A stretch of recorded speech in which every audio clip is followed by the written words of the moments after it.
Merci Madame la Présidente, merci Adina. Je voudrais remercier moi aussi notre rapporteure pour son avis très étayé et les éclaircissements qu'elle nous a apportés au tout début de notre réunion.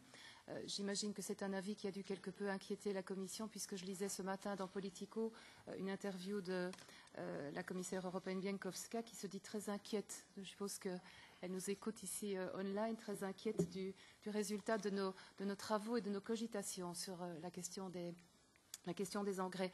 Alors, une chose est claire jusqu'ici dans le débat, c'est que personne, ne me semble-t-il, est opposé aux deux objectifs principaux qui sont ceux de la Commission, qui sont les nôtres, qu'il s'agisse d'encourager l'utilisation à grande échelle d'engrais organiques pour promouvoir l'économie circulaire et aussi de limiter dans le temps l'utilisation de polluants dans les engrais. Et d'ailleurs, sur ces questions-là, le rapporteur va de l'avant sur toute une question d'amendement qu'elle nous propose et que nous soutiendrons sans aucun problème. Alors, sur la question essentielle, on le voit bien aussi, le cadmium.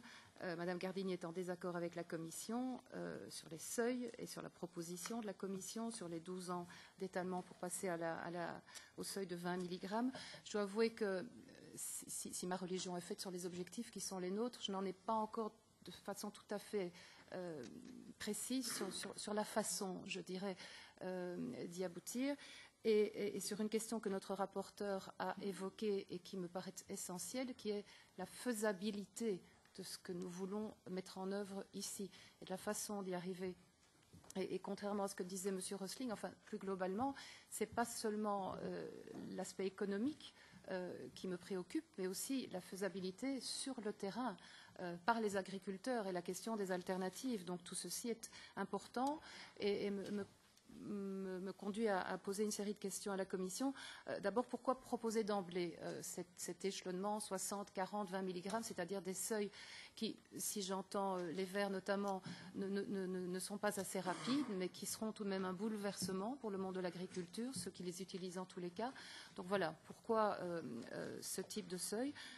J'entends les experts et notre rapporteur l'exprimait tout au début de la discussion, à quel point c'est compliqué, c'est cher de passer au seuil de 40 mg et à quel point ça devient très très compliqué lorsqu'on passe au seuil ultime qui est celui de 20 mg. Alors, quid des études d'impact, y en a-t-il? Que nous disent-elles en termes d'impact sur les agriculteurs? Quelles sont les alternatives qui sont à leur disposition? Et je ne parle pas ici du bio et de l'organique. Quelles sont les autres alternatives? Quid des surcoûts aussi? Est-ce qu'ils ont été évalués? Est-ce que ça a été calculé en termes d'impact?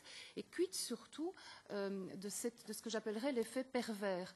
A-t-on pensé au fait, enfin moi je ne suis pas agricultrice, mais ça m'a été rapporté, d'aboutir au contraire de ce qu'on souhaiterait ici, c'est-à-dire puisque le cadmium, puisque l'engrais est moins concentré, le fait d'en utiliser plus, c'est-à-dire à force de vouloir mieux, se terminer avec quelque chose qui sera une mesure négative. Donc ce cercle vicieux, cet effet pervers me préoccupe beaucoup. J'aimerais obtenir, mais j'imagine que les experts de la Commission les ont bien en tête et que ça a été quantifié, donc j'aimerais obtenir des éclaircissements sur cette question. Je vous remercie.